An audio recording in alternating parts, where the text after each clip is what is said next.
See this water pump right there.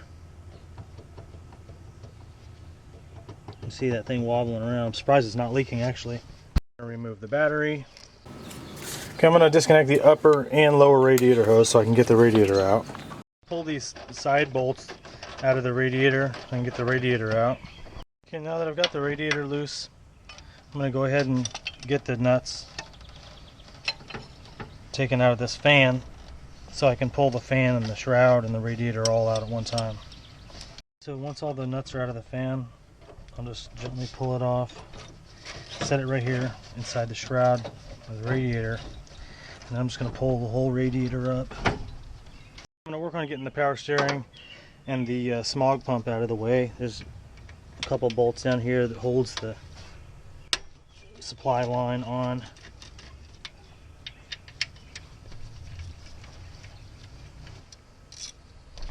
Let's pop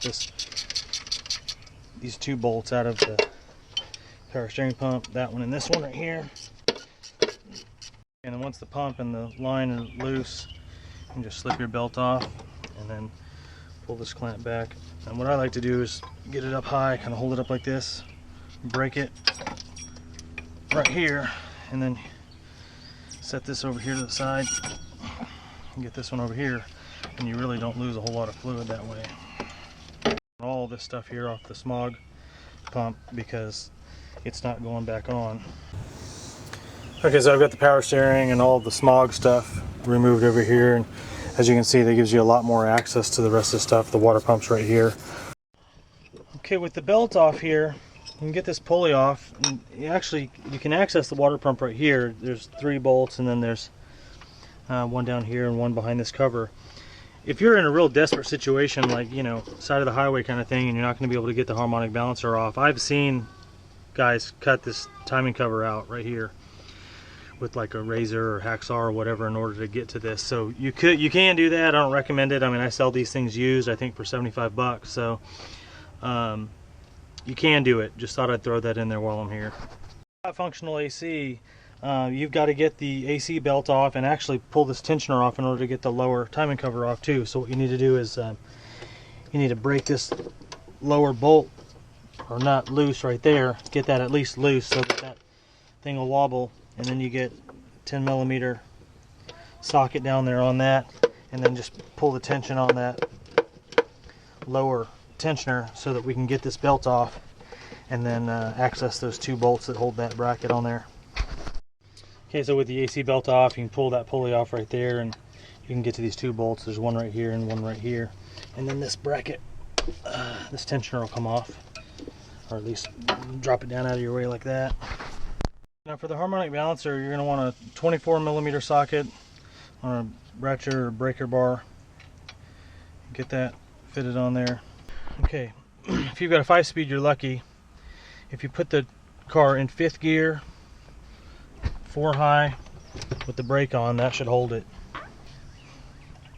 There are other methods for this. You can take this breaker bar and situate it something like that right there.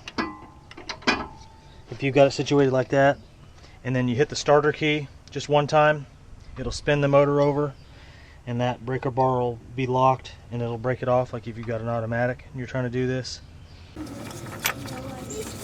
Okay, once you get that bolt out of there, I like to pull the 4 bolts, the little 10mm headed bolts that are in here, and go ahead and get that pulley off of there. And then sometimes this thing will wiggle off of here, but most times you'll need to get in here and put a puller on this and get this harmonic balancer off. This one happened to be loose enough to come off.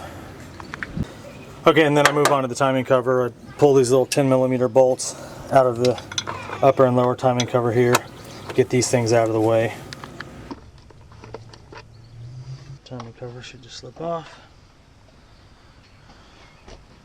Pretty good shape. Okay, so now we've got access to the nut here and the bolt, all the other bolts for the water pump. Okay, so from here it should be pretty self-explanatory. You pull these 5 bolts out of the water pump, just all the way around the perimeter. Alright, with all the bolts out, the water pump should just slide off.